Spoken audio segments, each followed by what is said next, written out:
Isang mapagpalang oras buong Pilipinas. Ito po ang Association ng Philippine Deuterium Divine Wealth Association Incorporated, PDDY sa madaling salita. Ito ay binubuo ng 17 Board of Directors kasama ang isang abogado, Attorney Apolonia C. Sugilon, nung ito'y maitayo noong February 15, 2022. Ito ay samahan ng mga nagkakaisang mabuting mamamayang Pilipino na may magagandang layunin. Bit-bit nito ang dalawang advokasya, dalawang objectives. Ang unang objectives, wakasan ang kahirapan, deuterium ang solusyon. Ang pangalawang objectives, wakasan ang gutom ng mga Pilipino. Ating pag-usapan ang unang objectives. Ang unang objectives, wakasan ang kahirapan, deuterium ang solusyon. Kung magtanong kayo, ano yung deuterium? Meron tayong mahabang paliwanag tungkol dito. Sa mga wala pang ideya, kayo ay aking inimbitahan, panoorin ninyo yung video sa YouTube channel. I-type ninyo PDDWAI Secretary. Lalabas doon ang isang video nga ang titulo, The Oil is Running Out.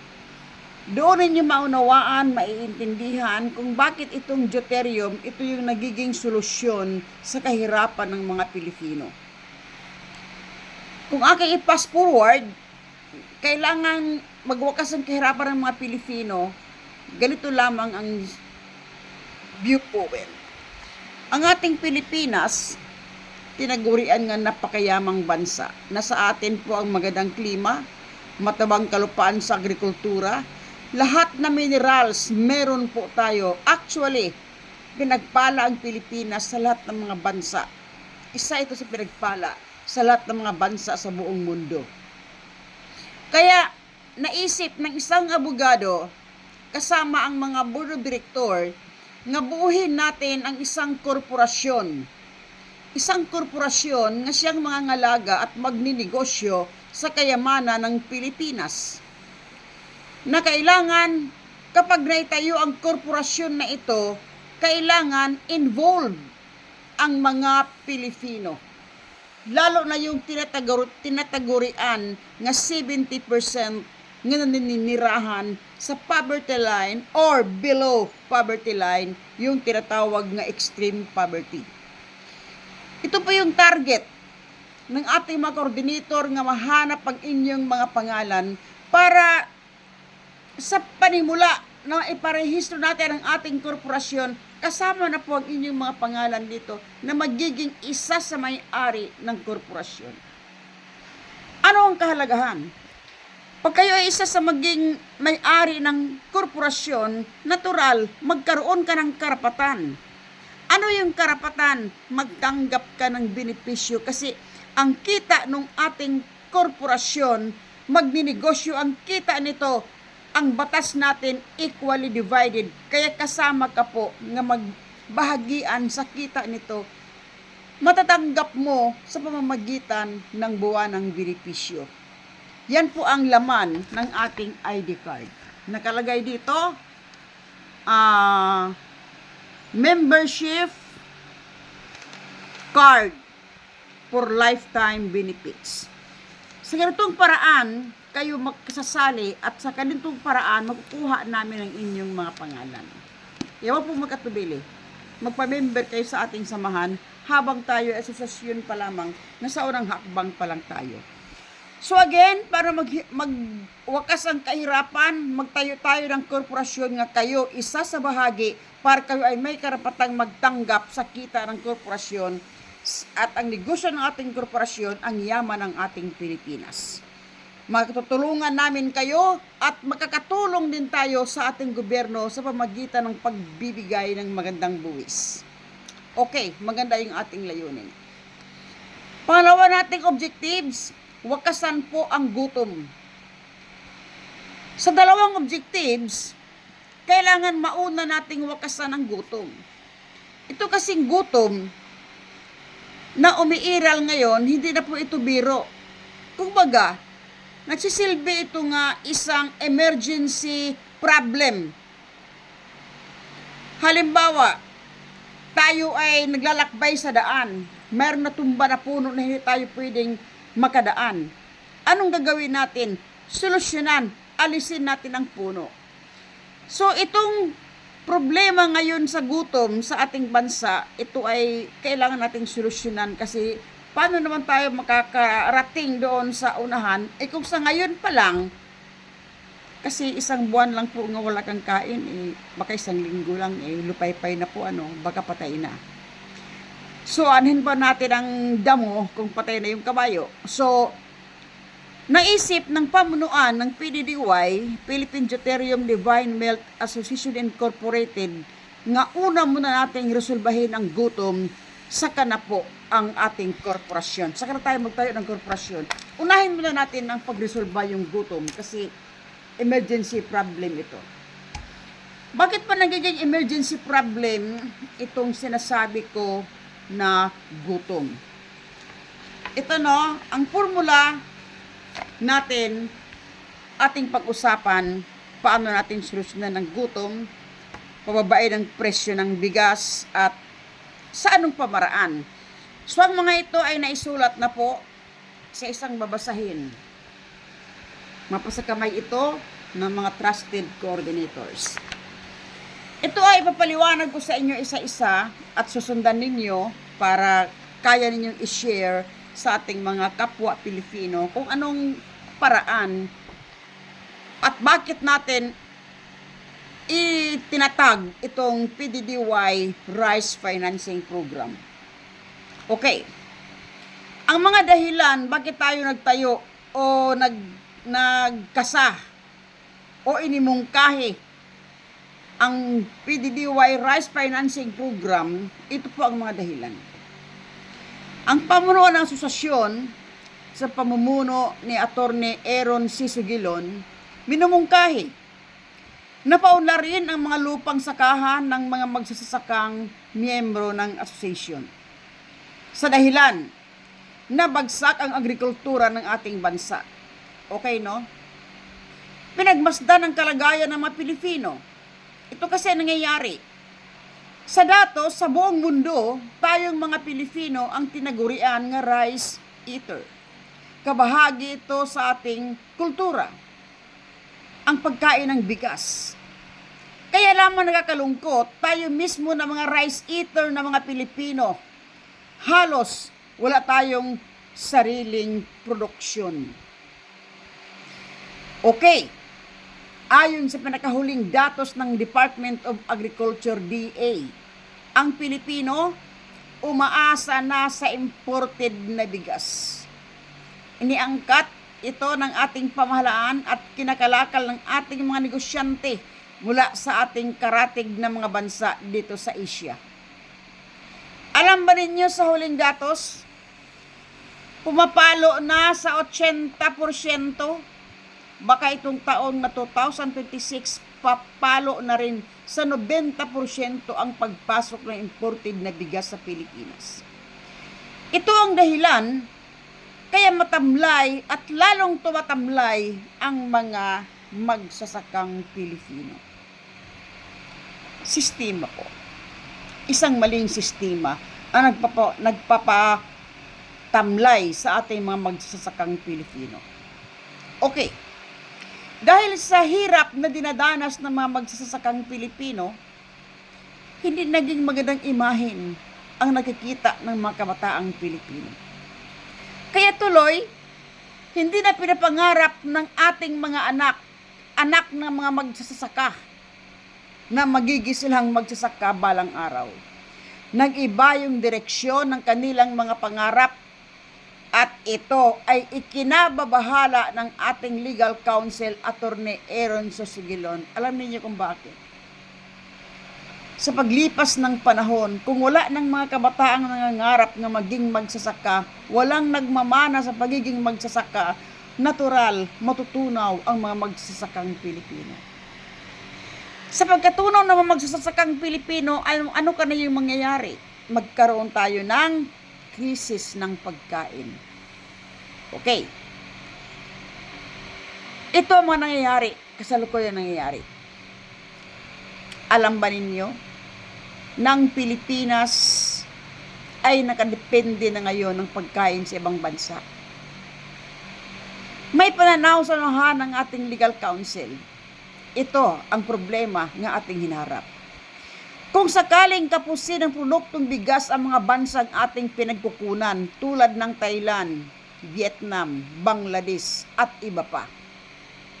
Kung sakali tatamaan ng kalamidad ang mga bansang ito, alam naman natin ang seryosong problema sa pagbabago ng ating planeta, yung tinatawag na climate change. Sobrang seryoso. Kung tatamaan ng mga bansang ito at nagkataon na kapos ang kanilang produktong bigas, magkakataon nga wala nang maangkat ang ating gobyerno, wala na rin makakalakal ang ating mga negosyante mula sa mga bansang ito.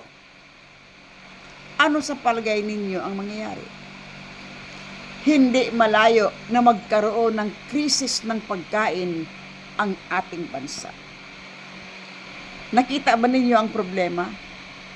Pinapangambahan ito ng ating legal counsel, Attorney Aaron C. Sugilon. Why? Itong mga bansa, kayo ay bigyan ko ng isang example. Okay, bansang Thailand. Ang bansang Thailand, maliit lang po ito na bansa. Actually, ang kanilang populasyon nasa 70 million, more or less, compared sa Pilipinas. Tayo ay halos nasa 120 million, more or less na po. Itong bansang Thailand, na meron silang approximately nasa 20 mahigit million hektar na agricultural land, nag-income ito ng 32 million metric tons. Bigas po. Ngayon, ang kanilang bansa, meron silang taunang pagkain nga 13 million metric tons. So, ang 32 million, mayroon 13 million kasi meron silang batas nga bago sila magbenta, i-secured mula yung kanilang sariling pagkain nga 13 million metric tons. Meaning, ang natitira nga 19 million, ito lamang yung kanilang in-export. At ito ang kinakalakal ng mga bansa na kapos sa pagkain at isa dito nga nangangalakal ang Pilipinas. Okay. Kung ganyan, nga seguridad muna nila ang kailangan, secured ang kanilang sarili bago sila magbenta. Kung sakaling kapos ang produksyon ng Thailand dahil sa kalamidad, alam na natin ang kondisyon ng ating planeta. Sino sa palagay ninyo ang unang magugutom? Hindi kaya Pilipinas? Hindi kaya unang lalaki ang mata ng mga Pilipino sa gutom? Bakit? Sa panahon ba ng gutom o sa panahon ng kapos ang pagkain, sagipin kaya tayo ng mga bansang ito? Hindi po. Hindi nila tayo obligasyon, negosyo ang kalakaran. Kaya malabo na ampunin tayo o malabo nga sagipin tayo sa gutom ng mga bansang ito. Okay. Ikinababahala ito ng ating Attorney Aaron C. Sugilon. May iba pang dahilan.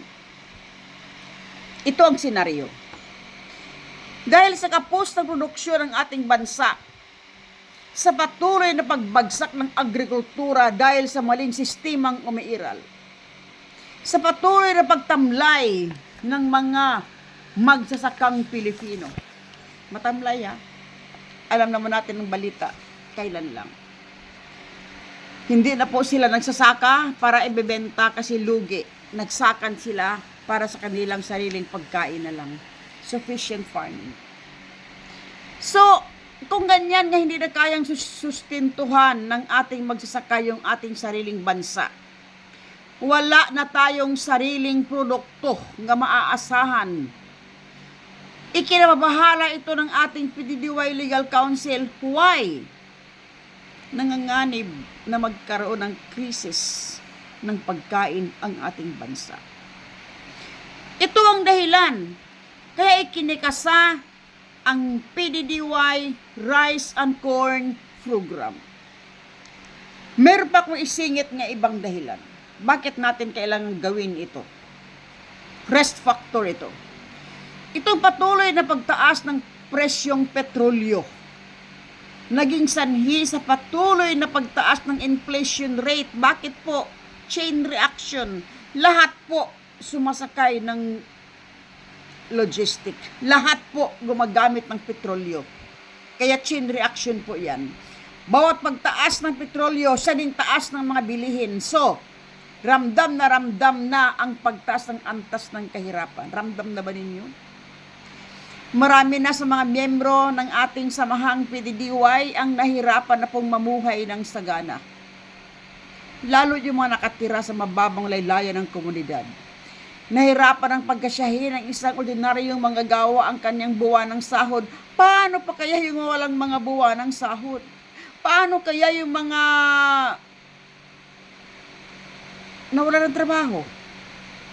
Paano kaya yung mga nangangalakal sa kalye? Kaya pa kayo nilang mabuhay? Ito ang problema nga tinitingnan ng ating pamunuan. Ibig niyang iligtas ang ating mga miyembro kung sakaling sapitin ng krisis ng pagkain ang ating bansa. So, ang programa ikinasa. Ang programa nga Rice and Corn Financing Program ikinasa noong November 25, 2024. Nagkaroon ng pagmi-meeting dito sa ating extension office sa 64 Bonifacio kung saan naroon ako. Ang programa focus sa mga magsasakang miyembro ng asosasyon. Isa sa pakay natin, paunlarin ang mga kanilang pagsasaka at mapagaan ang kanilang buhay. Gayon na rin, matutulungan natin ang ating mga miyembro at makasurvive tayo sa gutom. So, ang nangyari, handang magsakripisyo ang ating legal counsel, Attorney Aaron C. Sugilon, para sa kapakanan ng buong asosasyon. So bilang bahagi sa mapaghahanda, ikinasa ang survey. Nag-survey tayo ngayon sa ating mga magsasaka sa buong Pilipinas gamit ang ating mga coordinator. Inaalam natin ang kanilang mga datos, mga data ng kanilang mga sakahan. So meron tayong inilabas na mga form, no? Bit-bit ito ng ating mga coordinators. So pag-usapan natin ang mga pamaraan. Paano natin mapamura o paano natin matulungan ang mga magsasaka at mapamura natin ang presyo ng bigas. Okay, ating pag-usapan ng programa. Ang programa magsimula sa pamamagitan ng full support. Ibig sabihin ng full support, todo, suporta. Suportaan natin ang ating mga magsasaka sa lahat ng kanilang mga pangangailangan, simula sa binhi, gamot, patrabaho, at iba pa. Ayon sa ating survey, sa ating mga magsasaka, ang budget ng isang hektarya aabot sa 35K, 40K, hanggang sa 50K. Ibig sabihin, 1,000 piso. Ito'y depende sa uri ng sakahan. Kung ito'y irrigation o komunal, ibig sabihin sakahan sa kabundukan, nga umaasa lang sa ulan, or mga sakahan na hindi po irigasyon. Lahat po yan ay nag-survey na rin tayo. Okay, ang kalakaran. Hindi uutangin ng PDDY farmers ang puhunan sa kanilang pagsaka. Ito'y bigay, libre, at wala silang tubo na babayaran. Kaya sa programa na ito, palagay ko, walang magsasaka na lulubog sa utang. Ang kagandahan pa sa programa, kahit hindi tagumpay ang pagsasaka, sabihin na lang natin nga tinamaan ng kalamidad ng bagyo ng baha, na peste ang kanyang ani, lugi ang kanyang ani, konti lang ang kanyang ani, hindi pa rin natin siya sisingilin sa gastos. Ayon sa kasunduan sa Memorandum of Agreement, wala silang utang na babayaran kasi ang gastos ay libre. So yan ay kasunduan nga pipirmahan ng mga magsasaka at ng PDDY Legal Counsel upon implementation. Okay. Dahil namumuhunan ng PDDY sa mga magsasaka, ano ang maaaring mga kondisyon?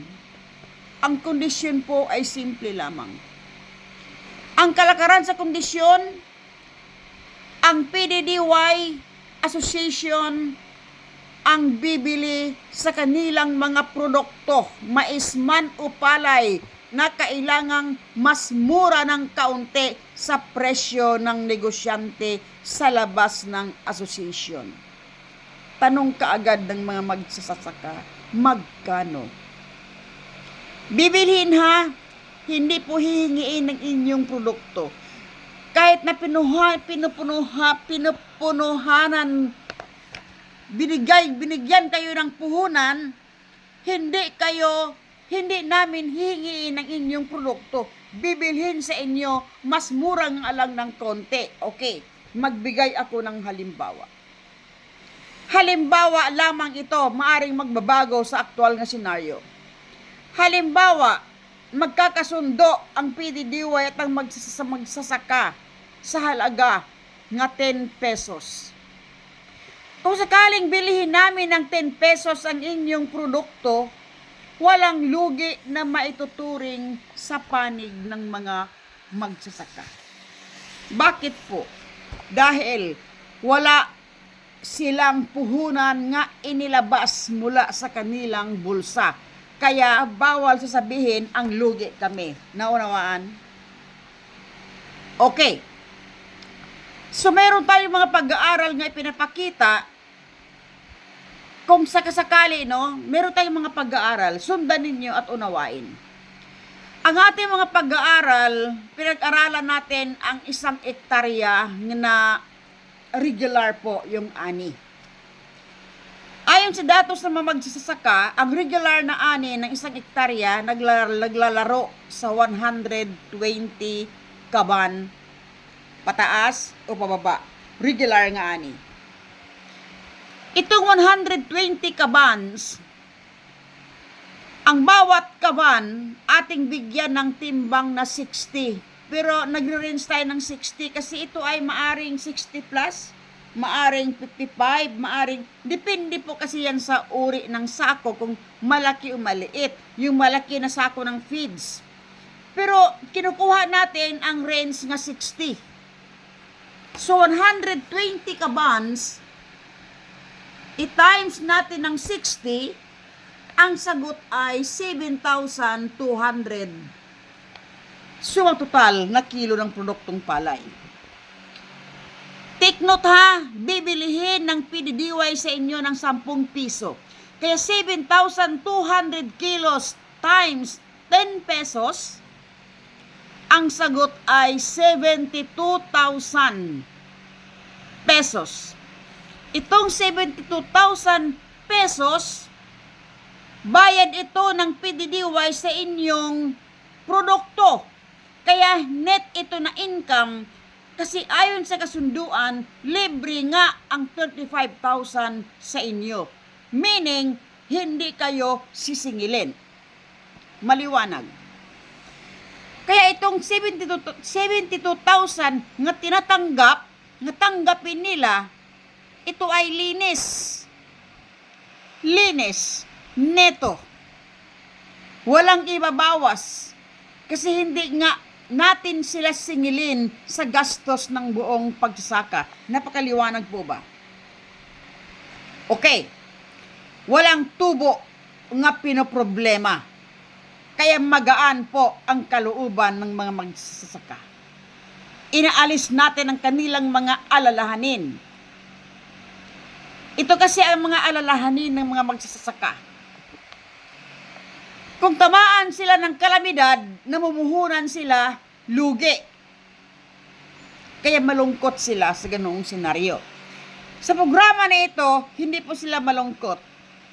Lugi man o hindi, o maganda yung ani, neto ang kanilang tatanggapin. Okay. So, ganito ha. Ito'y libre, okay no? Nabanggit ko na. Okay. Now, dahil sa neto nilang tinanggap ito, ibig sabihin, masaya sila. Mapag-aral ang kanilang mga anak, mapag-grocery nila yung kanilang pamilya, lahat ng mga bibilhin nila, magagawa nila dahil neto, wala silang binabayaran. So, napaluwag natin ang mundo at ang puso ng ating mga magsasaka. Maliwanag. Okay. Sa ating magpapatuloy. Ang PDDY gumastos sa bawat hektarya na umaabot sa 107,000. Ano ito? Itong ating binabayad sa magsasaka na 72,000 at ang gastos nila na 35,000, kung ating pagsamasamahin yan ay 107,000. Ito ang katanungan. Tuwing magpatrabaho ba ang mga magsasaka, magbitaw ba ang PDDY ng 107,000? Hindi kaya malulugi o ningas kugon lamang ang PDDY sa ganito kalaki gagastos sa magsasaka tuwing magpatrabaho sila? Ang sagot po, hindi. Sundan ng mga paliwanag. Okay. Itong 107,000 na kabuuhang gastos ng PDDY, mababawi natin ito mula sa presyo ng bigas. Paano? Ito ang mga paliwanag. Ang palay nga 7,200 kilos, ayon sa datos ng mga magsasaka, kung ito ay ipapagiling, mababawasan ito ng timbang na 20%, maaaring 24%, depende sa uri at bintog ng palay. Meaning, itong 7,200 kilong palay ng magsasaka bawat hektarya, kung ating mabawasan ng 20%, kung ating ipapagiling, lalabas ang 5,760 na produktong bigas kilo. Meaning, uulitin ko, mula sa 7,200 kilong palay ating ipagiling, lalabas ang 5,760 na bigas. Take note, itong 5,760 na kilong bigas, produkto natin to ha, produkto natin. Ano gagawin natin dito? Ibenta natin pabalik sa kanila, sa ating mga miyembro at sa ating mga magsasaka. Ibig sabihin sila din ang ating consumers.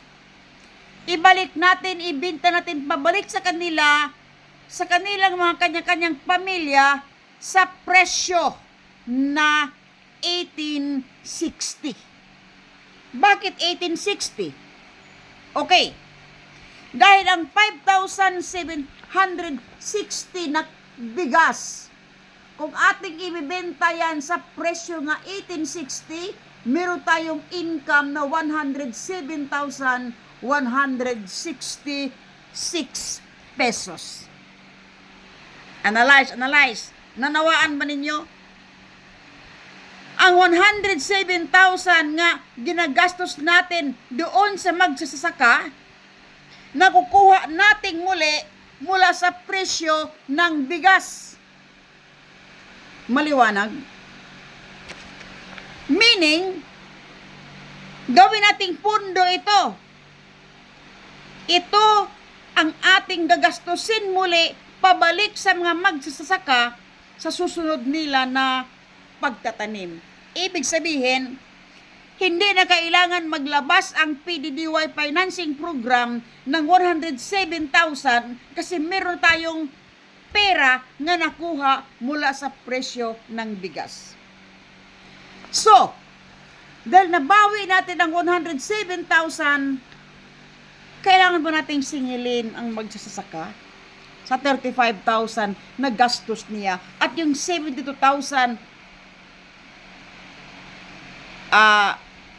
I'm sorry. Hindi na natin kailangang singilin ang magsasaka doon sa 35,000. At happy pa siya doon sa 70,000 nga neto niya. So 107,000 nakuha din natin mula sa produkto niya. Yung 120 kabans nga naging 7,200 kilo nga pinagiling natin nagiging 5,760 na bigas, binibenta natin pabalik sa kanila ng 1860, kuha natin ang 107,000. Ito ang formula. Tandaan niyo ha, ito ang formula. Meaning, minsan lamang gagastos ang ating Attorney Aaron Sugilon ng 107,000. Sa susunod, hindi na po. Manggagaling na siya sa income sa presyo ng bigas. Naunawaan? Minsan lamang magsakripisyo ng puhunan ang PDDY financing program sa magsasaka. Rolling. Yun po ang rolling.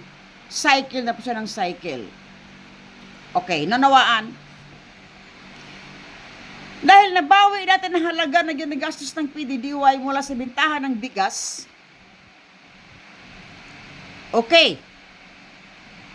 Ulitin ko ha. Hindi natin kailangang singilin ang magsasaka. At ito ay hindi lamang sa unang patrabaho. Rolling na po ito. Tuloy-tuloy ang panglibre natin sa magsasaka kasi nakuha natin ang gastos mula din sa produkto nila. Maliwanag. Okay. Kaya, napakaganda po ang programa. Sa programa na ito, walang magsasaka na lulubog sa utang. Masaya sila. Wala silang tubo nga pinoproblema, walang utang na pinoproblema, meron pa silang neto nga 72,000 pesos para sa pag-aaral ng kanilang mga anak, para sa gastos ng kanilang mga pamilya at iba pang benepisyo. Kung ano man ang meron ng PDDY, silang lahat magikinabang sa benepisyo kasi sila po ay benepisyaryo din. Kasama sila sa bumibili ng murang bigas sa loob ng asosasyon. So kailangan ang ating magsasaka ay miyembro ng ating asosasyon. Bawal tayong gagastos sa mga magsasaka na hindi miyembro ng ating samahan. Maliwanag. Okay. Ulitin ko. Para maka-avail ang isang magsasaka sa ating napakagandang programa, kailangan miyembro siya at ang kanyang buong pamilya sa ating asosasyon. Naunawaan? Okay. Next explanation. Ano ang ating layunin? Ang ating layunin, masolusyonan natin ang umiiral na maling sistema. Sistema po ang ating solusyonan. Ito ang sistema. Pag-usapan natin. Makinig kayong mabuti. Kaya mataas ang presyo ng bigas sa kasalukuyan kasi sa kamay ng mga magsasaka, ito'y binibili ng mga negosyante. Tumubo dahil sa namumuhunan ang mga negosyante naturalmente. Okay, kailangan nilang tumubo, kaya kontrolado ng mga negosyante ang presyo ng bigas sa merkado. May patong, may trabahador sila, may mga sinasahuran sila, kaya kailangan nilang tumubo. Normal po yan sa isang negosyante. Kaya mahal na ito pagdating sa merkado. ito ang sistema na umiiral sa kasalukuyan. Kaya lamang, nakakalungkot, ang sistema na ito, kadalasan talo ang mga magsasaka sa bilihan ng mga negosyante. Masyadong iniipit kasi. Actually, mas kumikita ang mga negosyante kaysa mga magsasaka. Okay. So, bakit lugi ang mga magsasaka? Mataas masyado ang binhi, pataba, gamot, lahat ng mga bilihin, pati po ang pagpatrabaho, sahod sa mga pagpatrabaho, napakamahal. Kaya ang mga magsasaka nga namumuhunan, pagdating sa bintahan ng kanilang fresh, ng kanilang palay, laglag talaga ang kanilang balikat. Bakit po? Masyado silang biktima ng mga negosyante nga masyadong malaki ang tubo. Kaya kadalasan, ang mga magsasaka, lahat po ay marunong mag-Ingles pagdating sa anihan. Short po sila. Lugi. Okay. So, hindi nila, alam mo, sad story eh. Kasi itong mga magsasaka, lalo na sa mga small timer, no, di na bali sa mga mayayaman nga mga large scale na magsasaka. Ito kasi mga small timer na magsasaka nga nangungutang po. Nangungutang sila sa mga traders at may mga tubo. Pagdating sa kalamidad o pagdating sa bintahan ng presyo nga sobrang mura, sobra silang binabarat eh. Minsan wise pa itong ibang mga, alam mo, hindi naman tayo siya naninisi, no? Kasi sistema kasi ito na umiiral eh. Minsan stop buying pa eh, pag talagang kasagsagan sa anihan. So, ang magsasaka, mapipilit ang ibenta sa mura. So, dyan sila natatalo. Kaya, sa sistema na ito, mas mataas ang tubo ng mga negosyante, ang magsasaka na siyang nagpapagod, lugi po. So, kung saan nadadapa ang sistema, doon tayo magsisimula. Sa ating programa, wala pong magsasaka nga lulubog sa utang. Naunawaan? Okay. Ating pag-usapan ang solusyon.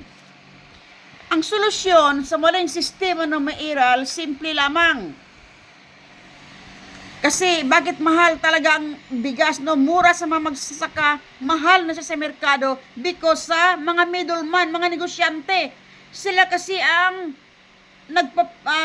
nagproseso para makarating sa merkado ang bigas. Kaya doon sila nagkaroon ng chance nga tumubo. So, negosyo. Pag sinabing negosyo, wala po negosyong lugi.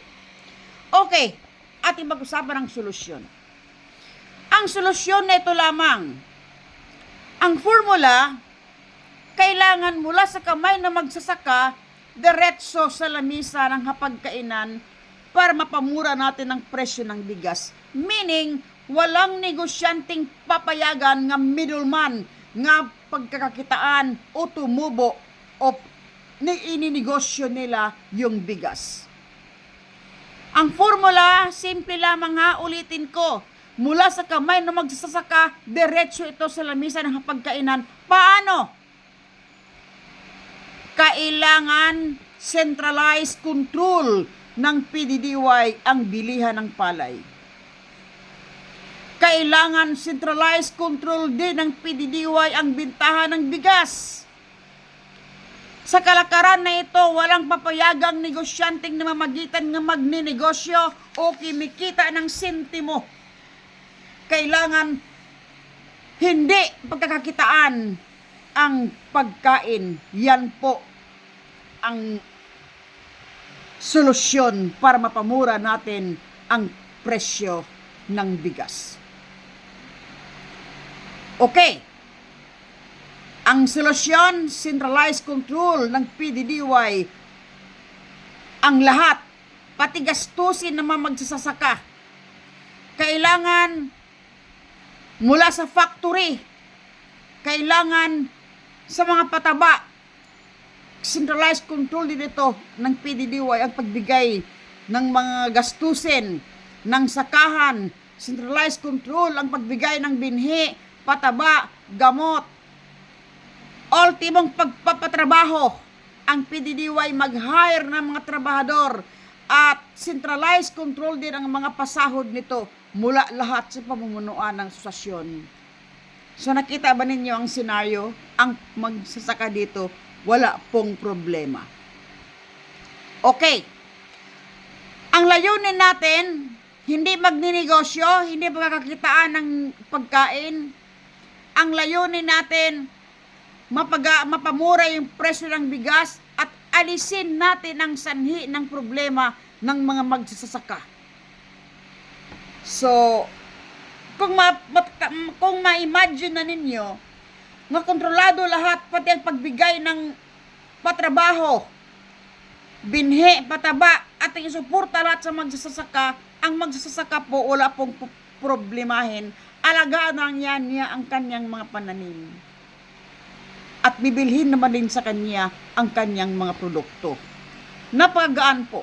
Kaya nating paunlarin ang isang magsasaka at kaya natin siyang ituring na hero at dapat lang talaga ituring na hero kasi sa kamay na magsasaka nagmumula ang ating pagkain. Okay, no? So, maliwanag ba yung mensahe ko sa inyo? Centralized control ang lahat ng PDDY kaya dito ang magsasaka ay happy. Wala dito magsasaka na lulubog sa utang. Iangat natin ang kalidad ng mga magsasaka. Okay. Maganda ang programa. Napakaganda yung programa. Nagandahan ba kayo sa programa? Ang katanungan dito, hanggang kailan ito magtatagal? Hindi pa nga nasimulan, no? Meron na nagtatanong kung magtatagal ba ito. Okay, ito ang paliwanag. Ang programa ay hindi minsanan lamang. Ito ay tuloy-tuloy. Ito yung mga paliwanag. Magsamari tayo. Bakit tayo? Paano tayo magtuloy-tuloy, ha? Take note, magsamari tayo. Sundan yung mabuti. Ang unang gastos ng PDDY na 107,000 nabawi natin sa nalikom na binta ng bigas. Mula sa 5,760 kilo produktong bigas, mula sa 7,200 kilong palay, mula sa 120 ka ba? Nag-analogy tayo, ha? Tapos, nung naging bigas na siya, binibinta natin sa mga miyembro, sa kanila din, sa mga magsasaka din, sa kanilang pamilya. Sa buong asosasyon, binibinta natin ng 1860 pesos. At nagalikom tayo ng sapat na halaga mula sa binta ng bigas. Bakit 1860? Para matarget natin, makuha natin ang 107,000 na ginagastos ng PDDY sa unang arangkada. Ibig sabihin, ang pondo na gagastusin muli mula sa mga magsasaka sa susunod na pagtanim, hindi na manggagaling sa PDDY Financing Program, galing na sa pondo ng bigas. Sumatotal, ang PDDY sa unang patrabaho lamang gagastusan ang mga magsasaka. Maliwanag. Ito ang uri ng programa na masimulan lamang, tuloy-tuloy na at wala ng katapusan. Naunawaan ninyo paano maging panghabang buhay ito? Rolling na kasi eh. Meaning, sa una lang, sa pangalawa, galing na sa presyo ng bigas. So ito ay hindi po mapuputol. Tuloy-tuloy na tuloy-tuloy. Okay. Ngayon, mura po yung ating bigas. Magkano ang nabanggit ko? 1860. Okay. Para sa seguridad ng mga miyembro ng asosasyon na siyang benepisyaryo sa programa. Ang murang bigas hindi mabibili sa mga ordinaryong tindahan o grocery. Makukuha ito sa mga miyembro sa pamamagitan ng online application gamit ang control na numero sa PDDY ID card. Ito po. Meron itong control number. Ito gagamitin ninyo para makaabil kayo sa murang bigas. At ang ating murang bigas, Wala po sa ordinaryong tindahan, sa grocery, sa mura nito, pagkaguluhan ito. Kailangan mabibili lang ito ng mga miyembro gamit ang control number ng PDDY ID card. Itong PDDY ID card ang magsilbing authenticity sa kanilang pagiging benepisyaryo. Kaya yung walang ID, hindi po pwedeng bumili ng ating bigas.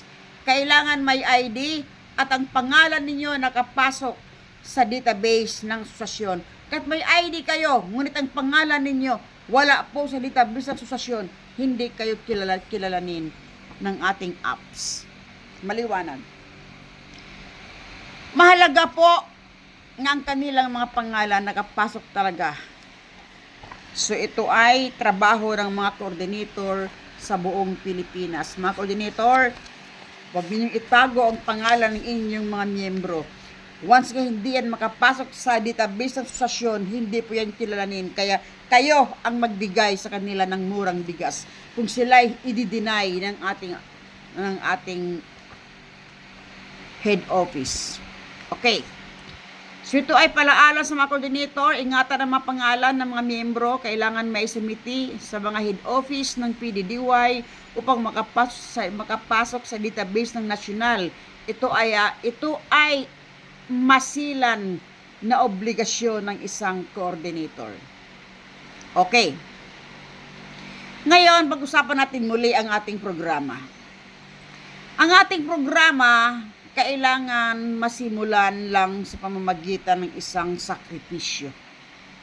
Magandang programa, ngunit hindi ito may sakatuparan kung walang magsakripisyo sa panimula. Tama no? Yun ang pinapaunawa ko sa inyo sa unahan. Ang PDDY Legal Counsel Successor Attorney Aaron C. Sugilon magsakripisyo sa una nga panimula lamang ng ating mga magsasaka. Okay. Ngayon, hindi lang po ang sakripisyo, malaki sakripisyo niya kasi paglatad ito ng buong operation. Para mapagaan talaga yung ating pagsasaka, hindi po pwede na wala tayong mga sariling pasilidad. So kasama itong puhunanan ng ating legal counsel ang mga pasilidad tulad ng mga sumunod. Of course, kailangan nating may bodega pag-imbakan ng ating mga produkto. Kailangan natin may sariling gilingan para maka-less cost tayo. Kasi pag nagpagiling tayo, may bayad yun. Add sa cost yun. So, para mas makamura pa tayo, kaya meron tayong sariling gilingan. Sariling traktura. Hindi tayo magrerenta. Sariling harvester para sa maginhawang pag-ani. Meron tayong mga makinarya na magagamit sa mamagsaka na libre. Meron din tayong dapat sasakyan na maghakot sa ating mga produkto at iba pa. Sa panimula, ang pamunuan ng PDDY ang magpapasahod sa mga trabahador. Sa panimula lamang. Okay no? Sundan ang mga paliwanag. Sa paglaw ng operasyon, kapag nakatayo na ang programa, ibig sabihin stable na po yung operation. Kailangan ng mga miyembro ang pangalawang magsakripisyo. Sa anong paraan magsakripisyo ang mga miyembro? Unawaing mabuti. Magdagdag tayo ng kaunting presyo sa bigas para sa maintenance ng operasyon. Ito ang paliwanag. Ang 5,760 kilo bigas mula sa 1 hektar na pailiwanag ko na sa unahan, dagdagan natin ng kaunting halaga. Magdagdag tayo halimbawa ng 4 pesos. Kung magdagdag tayo ng 4 pesos, ang presyo ng bigas hindi na po 18.60. Magiging na siyang 22. Itong 4 pesos nga ating idinadagdag, ito, makakalikom tayo ng 23,040 pesos bawat hektarya. Ito malikom natin nga 23,000 bawat hektarya mula sa 4 pesos, ito ang ating gagamitin para i-sustain sa maintenance ng mga makinarya. Halimbawa, bodega, may kuryente, may tubig, may utility, may gasolina ang mga traktora, gagamit tayo ng driver na may pasahod, gagamit ng bodegero, lahat po yan. Yan ay ang tinatawag na maintenance. Kailangan magdagdag tayo mula sa ceiling price na 1860 para makalikom tayo para sa maintenance. Okay, ito ang senaryo. Ang dagdag na 4 pesos, ito ay manggagaling sa bulsa ng mga miyembro. So, ang mga miyembro nag-sacrifice ng 4 pesos, so meaning, ang mga miyembro ngayon ang nagpapatakbo sa operasyon, hindi na po ang ating PDDY Legal Counsel. Naunawaan? Ang mga miyembro mag-sacrifice para patakbuhin ang malawakang maintenance sa operasyon. Meaning, tayo na po ang magpapatakbo sa operasyon. Hindi na po tayo manghingi sa PDDY financing program. Bakit? Nagsakripisyo lang siya sa unang pagkakataon. Ang pangalawang magsakripisyo, kailangan ang mga miyembro. Pero teka muna, ang gaan ng sakripisyo mo, 4 pesos per kilo. Ang 1860, dagdagan natin ng 4 pesos, maging 22.60 ang presyo ng bigas. Tanungin ko kayo, mahal, mura? Mura pa rin kumpara sa tinitiis ngayon ng mga Pilipino sa labas. Ngayon, kasi hindi pa implemented ang ating programa. So, tinitiis natin ngayon ng 60 pesos. Kung gusto mo ng masarap, 60 plus. Ang 40 pesos kasi, pangit na po. Hindi na po siya masarap. Wala pa. Okay, no? Naunawaan ba ninyo si Ate Dina? So, ang programa nagpapatunay na lahat tayo magsasakripisyo para sa kauunlad ng ating operasyon. Okay. Ito, ang dagdag na explanation. Di ba hindi tayo nagnegosyo? Kailangan lang nating i-diminish ang gastos sa maintenance ng operasyon. Halimbawa, kung itong 23,040 pesos nga nalikob natin mula sa 4 pesos nga dinadagdag natin per kilo, kung sakaling kulang ito, magdagdag pa tayo. Gawin nating 5 pesos, gawin nating 6 pesos, o kahit magdagdag pa tayo ng 7 pesos. Kung sakaling magdagdag tayo ng 7 pesos, magiging 25 ang presyo ng bigas. Tanungin ko kayo, mahal o mura? Mura pa rin. Ang 25 na bigas, solve mo na, nag-sacrifice ka ng 7 pesos para sa maintenance ng operasyon. Meaning, kung hindi ka magsawa sa sakripisyo ng 7 pesos, tuloy-tuloy din ang programa ng ating association.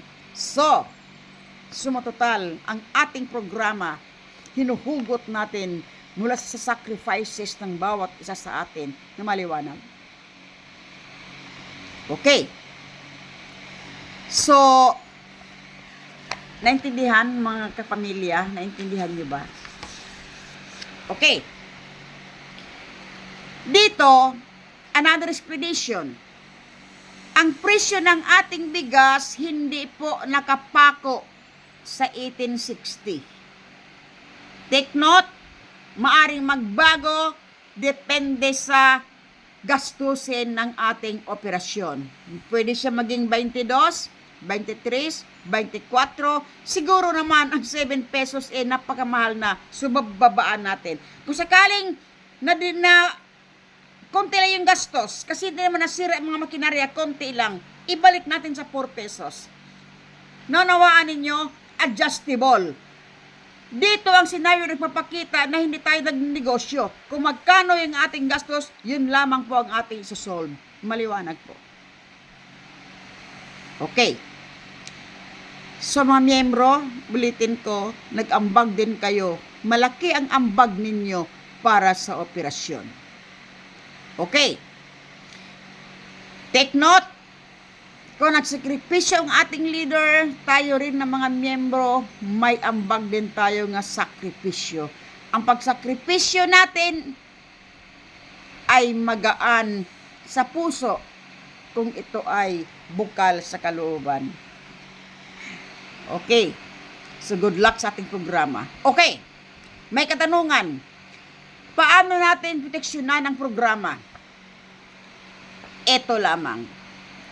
Number 1. Proteksyonan ha. Kasi tayo din naman nagkikinabang nito eh. Ang proteksyon ng ating asosasyon, ng ating programa, kailangan zero corruption. Para maging zero corruption, makinig ang lahat na samahan nabubuwal dahil sa korupsyon.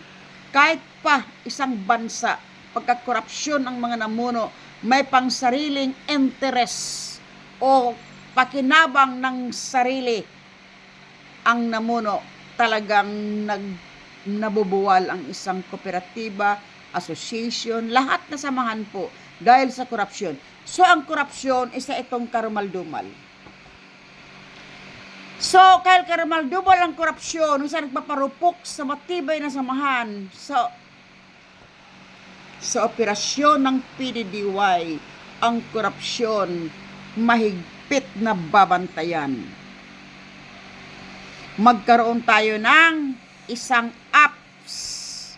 Kahit bata may cellphone, pwede magsumbong. Bukas sa lahat. Ang makapagsumbong o makapagpasupil ng isang korupsyon, ituturing na bayani. At may proteksyon ang kanyang pagkilanlan. Another halimbawa sa korupsyon. Ang presyo ng bigas ay kontrolado ng asosasyon. Sa mga transaksyon, kontrolado ng asosasyon. Sa lahat ng mga sangay ng opisina, may nagpapatubo ng sentimo. Maituring na yan ng isang korupsyon. So ano yung ating gagawin sa mga korupsyon? Kailangan natin siyang i-disqualify. Lahat ng mga transaksyon sa mga pataba, lahat zero commission, walang pwedeng mangungumisyon dito kasi kontrolado ng asosasyon. Bakit po? Ginawaan ka na ng mabuti, mura na po ng kinakain mong bigas. Kung ikaw ay mangurap pa, wala kang kwentang tao. Okay. Pag sinabi kong lahat ng mga transaksyon, even construction site ng ating mga bodega, presyo ng abono, pataba, gamot at iba pa, mahigpit na pinagbabawal ang pagkakakitaan ng mga transaksyon. Meaning, walang kumikomisyon. Okay, no? Ang kapatawaran, ang kaparusahan po ay disqualification. Ganito lamang ang disqualification. Pag tayo nag-disqualified, kailangan isama natin ang kanyang pamilya. Kasi, ang isang masamang tao, pag siya ay isang masamang tao, meron pa rin siyang kabutihan sa kanyang puso eh. Alam mo yung isang pagmamahal nga itinatanim ng Diyos sa puso ng isang tao, yung tinatawag natin nga motherhood o fatherhood. Gaano kasama ang isang tao, mahal niya ang kanyang anak, kahit hayop. Isa yung uri na pagmamahal nga itinatanim ng Diyos sa lahat ng mga linalang niya, hayop man o tao. So, yung pagmamahal na yan ng isang tao sa kanyang anak, yun po ang ating gagamitin para siya magbago. Paano? Kung alam niya nga pag kinatanggal siya sa asosasyon, kasamang matanggal mag-sacrifice ang kanyang pamilya, hindi niya kayang sakripisyo ang kanyang mga anak. Kaya magpayuhan sila sa buong pamilya kasi kung alam niya nga pag nagkasala siya, ma-disqualified siya, damay ang kanyang mga anak, mag-ingat siya. Bakit po? Mahal niya yung kanyang mga anak. So doon po tayo magsimula sa pagmamahal ng isang tao sa kanyang anak, baka sakaling magbabago po. So, naunawaan ninyo ang ating malalim na dahilan. Hindi ibig sabihin na kasalanan ni Pedro ay kasalanan din ni Juan. Kasalanan ni Juan, damay si Pedro. Meron tayong teknik para magbago ang isang tao. Hugutin natin ang pagmamahal niya sa kanyang mga anak. Doon tayo magsimula. Kasi bubuuhin natin ang ating asosasyon sa pamamagitan ng pagmamahal. Why? Ito lamang ang tandaan ninyo. Ang pinakamaliit na komunidad sa buong mundo ay pamilya. Kung kaya mong patahimikin ang pamilya, tahimik ang buong barangay. Kung tahimik ang buong barangay, tahimik ang buong munisipyo. Kung tahimik ang mga munisipyo, tahimik ang probinsya. Kung tahimik ang probinsya, tahimik ang region. Kung tahimik ang 17 region, tahimik ang buong bansa. Naunawaan ninyo? So, hindi sa tayo ay malupit. Tayo lamang ay naghanap ng solusyon. Paano natin mabago ang isang tao? Magsimula tayo sa pagmamahal niya sa kanyang mga anak. Pero malupit po. Kasi panaglinis tayo ng damo, naglilinis tayo sa ating bukid, ang masamang damo, talagang dudukutin mo yan pati yung kanyang ugat para hindi na po siya muling sisibol pa sa iyong bukirin. Okay, no? Yan ay mga mga example. Okay, no? Tuloy tayo. Okay. Sa mga na-disqualify, sa mga nagkasala at na-disqualify, ano yung mangyayari sa kanila? Alisin natin ang visa ng kanilang control na numero sa kanilang ID. Ang kanilang ID ay kansilado. Pag kansilado na, alisin ang kanyang karapatang bumili ng murang bigas.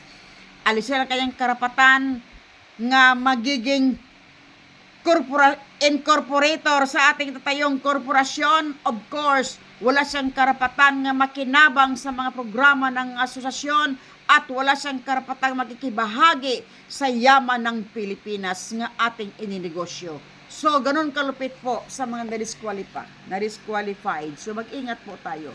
Kasi ang ating programa proteksyonan natin para tuloy-tuloy naman. Okay, no? So, pangalawang dahilan para matibay ang ating samahan, kailangan transparency.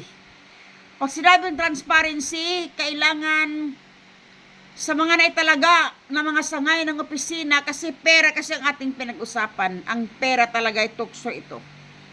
So, sa lahat ng mga opisina mula sa rehiyon, probinsya, munisipalidad at mga barangay, malinis na reporting laging inaasahan. Ang lahat ng decision making sa isang sangay, kailangan alam lahat ng mga staff. Alam lahat, kahit pa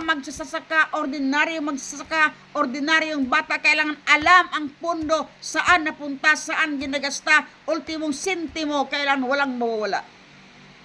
Natandaan ninyo kanina, ang ating income sa bawat bigas, bawat ektarya, di ba ang ating hinahanap 107,000, may sobra doon ng 136 pesos. Yang sobra na yan, kailangan hindi yan mawawala.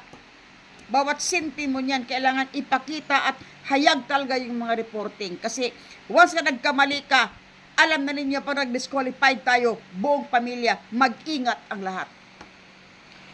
Kung gusto niyo makinabang sa programa ng asosasyon, mag-ingat po kayo nga hindi po nagkakamali. Kasi ang ating parusa ay disqualification ng buong pamilya. So again, ang pagmamahal sa inyong mga anak yun ang gagamitin natin para magbago ang lahat. Maliwanag.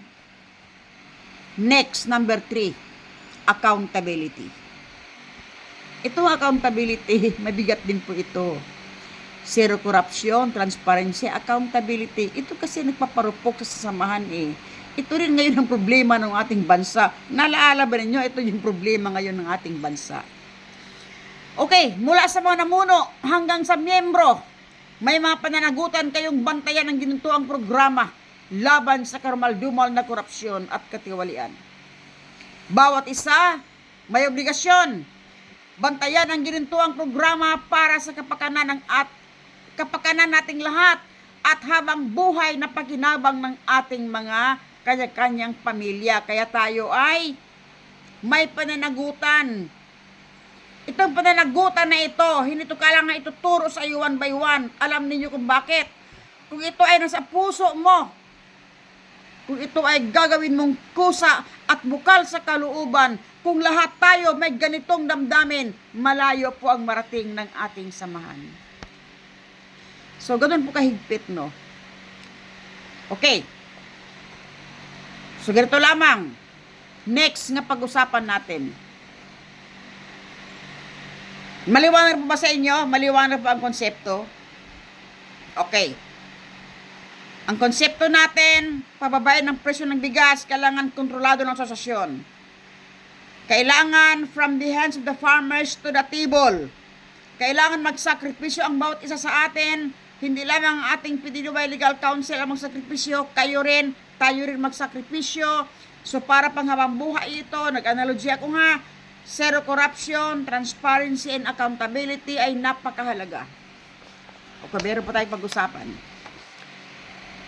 Ang PDDY sa panahon ng kalamidad, paano makabangon ang PDDY financing program? Tanong ito ng marami. Kailangan ipaliwanag.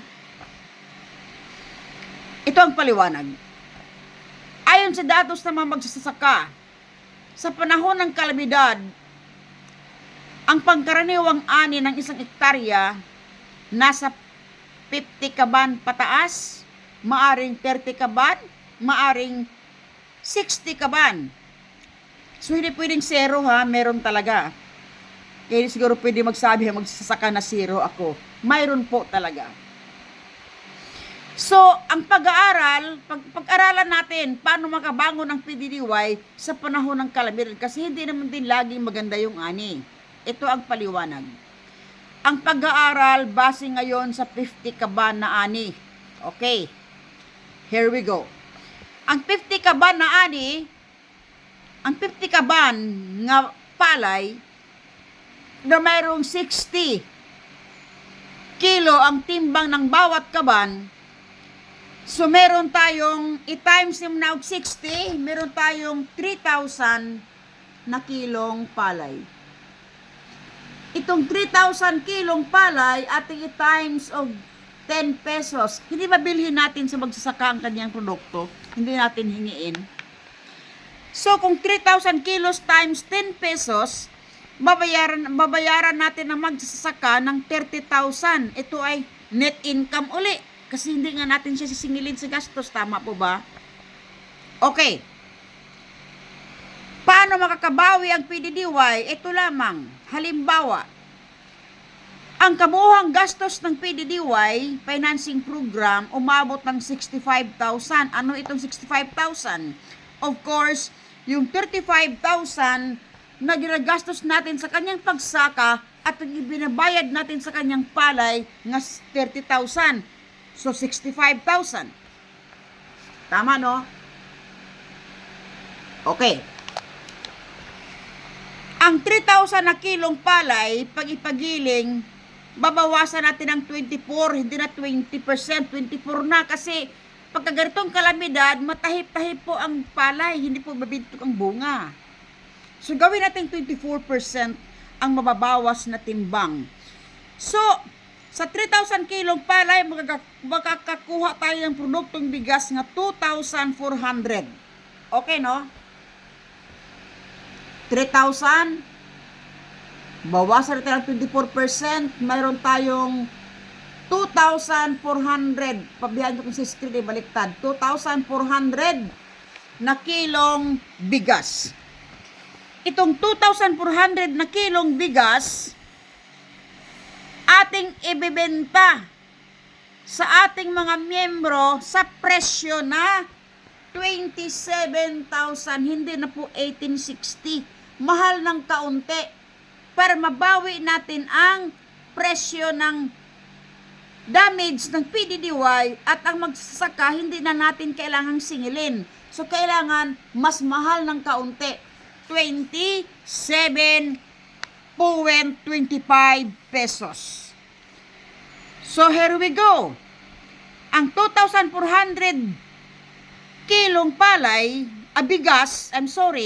kung ating ibibenta sa presyo ng 27 pesos o 25 centavos, meron tayong benta o halin sa Bisaya nga 65,400 pesos. May sobra na 400 pesos kasi ang ating kailangang bawiin 65,000 lamang. So again, nabawi ang lahat ng gastos. May neto pa ang magsasaka nga 35,000. Meron tayong gagamitin muli sa susunod na pag-ani na magsasaka. Kaya dahil nabawi natin ang 65,000, again, hindi natin singilin ang magsasaka. So again, masaya ang magsasaka sa panahon ng kalamidad. Bakit? Wala siyang problema nga utang o tubo na babayaran. Neto ang kayang tatanggapin. Maliwanag. So, quotation. Sa panahon ng kalamidad, medyo mahal ang ating bintahan sa bigas. Nasa 27,000 at 27 pesos and 25 at 27 pesos and 25 centavos. Kayo'y tanungin ko, mahal ito o mura? Mas mura pa rin ito. Kung ma-materialize natin ang ating plano, mas mura pa rin ito sa labas ng asosasyon na 60 pesos. Wala pa sa kalahati. Okay. Hindi ba sa paglao ng programa, tayo pa nagpapaandar sa maintenance? Kahit pa magdagdag tayo dito ng 3 pesos, 4 pesos, 5 pesos, kung maging 32 ang presyo ng palay, mura pa rin yan kumpara sa presyo sa labas ng asosasyon. Take note. Tayo po ang nakikinabang sa ating programa, hindi po ang ating PDDY Legal Counsel. So again, quotation. Sa panahon ng kalamidad, nakakabangon ng PDDY at hindi lugi ang mga magsasaka, masaya pa rin ang magsasaka, mura pa rin ang ating bigas, mahal nga lang ng konti, pero mura pa rin ito kumpara sa tinitiis ngayon ng mga Pilipino. Take note, ang pinakita na senaryo ay mga halimbawa lamang. Ang unawain ninyo yung thoughts, yung formula, maliwanag. Okay.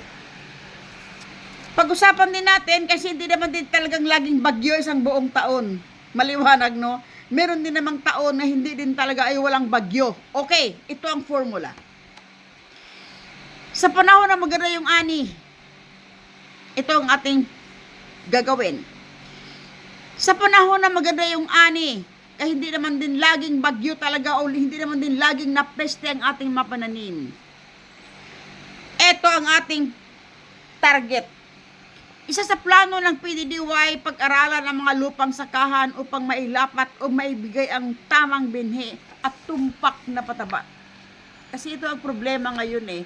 Ang mga magsasaka, nakakahingi naman sila ng mga binhi, ng mga pataba doon sa DA. Kaya lamang, hindi naman din pinag-aralan ang kanilang mga kalupaan. Ito kasi yung mga lupa, may kanya-kanyang pangangailangan. Merong kulang sa phosphorus, kulang sa potassium. May mga nutrition siyang kailangan nga pag-aralan. Kasi kung ang lupa mo ay mayaman sa potassium na nakukuha mong pataba doon sa DA, successful ang ani mo. Di ba hindi? So target natin, pag-aralan natin yung ating kalupaan para successful ang ating ani. So meron tayong mga nakakausap na technician na po dito na handa po nga mag-sacrifice din. So, ito yung ating formula. Kung sakali na gagamit tayo ng mga makamoderno ng mga teknolohiya ng pagsasaka. Gagamit tayo ng mga binhi, mga pataba, nga tumpak talaga sa mga lupang sakahan, successful ang ani. Ang isang successful na ani, ayon sa ating pag-imbestiga sa ating mga magsasaka, nga may karanasan, ang isang magandang ani, alam ba ninyo naglalaro ka na sa 250 kabans? Nagsurvey na po tayo sa Nueva Ecija po. Meron kami nagkakausap nga mayroong magandang uri ng binhi nga ang income talaga niya 250 pataas. Wow! So, kung sakaling ito yung ating gagawin sa ating mga sakahan, magkaroon tayo ngayon ng feasibility studies. Okay, ang ating pag-aaral, ibase natin sa 220 kabans per hektar. Halimbawa, ang ating income per hektar is 220 kabans. Example lang to ha. Kunin ninyo ang formula. Ang 220 kabans na mayroong kabans may timbang na 60 per kaban. So 220 times 60 equals 13,200 total na timbang.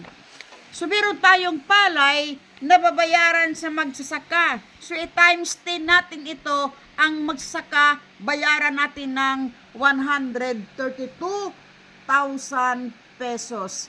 Happy ang magsasaka. Neto, wala siyang utang nga babayaran. So, happy. Okay, no? Dahil neto, walang dahilan na hindi makapag-aral ang kanyang mga anak ng tama. Walang dahilan na hindi makapag-shopping ang kanyang misis. At walang dahilan hindi makapag-grocery ng tamang pangangailangan, meaning kanya ang 132,000 neto nga eh. Maliwanag? Okay. Ating alamin ang total na gastos ng PDDY. Binabayaran natin na magsasaka ng 132,000. Sa manggandang ani, hindi naman din siguro 35 ang ating gastos. Lakihan na natin. 50K. 50,000. So, total na gastos ay umabot sa 182,000. Ayun ang damage ng PDDY sa una. Paano mababawi? Again lang ang ating ruling. Okay. Ang 13,200 na palay nga nabili natin mula sa magsasaka nga nagkakahalaga ng 132,000, ating ipagiling. Mababawasan siya uli ng 20%. Lalabas ang bigas na 10,560 kilo. Produktong bigas. Ibenta natin ito, ating bigyan ng presyo. Mura lang. Ibenta natin sa ating mga miyembro at sa mga magsasaka uli sa kanilang pamilya ng 710.25 pesos. So, 10,560 kilos times 17.25 centavos, mayroon tayong income na 182,160 pesos. May sobra na 160 pesos. Kailangan hindi ito mawawala, sobra na ito. So, nabawi natin ang lahat na gastos mula sa binta ng bigas. So, again, happy sa magsasaka. May gastusin uli sila sa panibagong pagtatanim mula sa presyo, mula sa binta ng bigas, mula din sa kanilang pagod. Niro-roll out lang natin. So, kung nakuha ba ninyo ang ating programa, paulit-ulit, kung alagaan natin ang programa na ito, malamang habang buhay ito, wala itong katapusan. Okay. Dahil nabawi natin, ang magsasaka dito, hindi talaga natin singilin. Continuous po. Continuous, tuloy-tuloy, habang buhay po. Habang buhay natin silang gagastusan, habang buhay din tayong kakain ng bigas na mura, habang buhay din tayo, sa tingin ko, pag mag-materialize ang plano na ito, masaya ang Philippine Deuterium Divine Wealth Association Incorporated. Okay. So bago ko magtapos, ito yung aking bilin sa inyo. Ang presyo ng bigas, hindi po nakapako. Sa panahon nga maganda yung ani, mababa mababa ang presyo ng bigas. Kung sakali nga makuha talaga natin ang 300 kabans per hectare, alam ba ninyo ang ating bigas 16 pesos to 15 pesos lamang ang kilo? Kung ang formula masunod, kontrolado ng sosasyon, walang negosyong kumikita, walang kumikomisyon sa mga transaksyones na mga pataba, mga construction, wala lahat. Kung ang lahat ng sasakripisyo, sa tingin ko, magmaterialize ito. So, nanawaan si Ate Dina po. So, again, para makaabil ang magsasaka sa ating mga programang napakaganda, kailangan kumuha kayo ng ID bago mag-form. So, pag-usapan natin sa mag-video ko, paano kayo makaka-apply dito. So, meron tayong survey form ngayon na kumakalat, pati ang ating mga miyembro, kailangan ninyong makapirma sa survey form para mababalansin natin ilang hektarya ang ating sakahin. Makuha natin ang datos sa mga magsasaka, ilang hektarya at ilan ang ating consumers. Kasi kung mas marami ang consumers, konti ang palayan, meron tayong another plan B. So again, sa Ate Dina, maraming salamat. Pagtsagaan yung panoorin ng aking video, 1 hour and 22 minutes. So, hanggang dito na lang. Sa susunod muli, si Ate Dina po.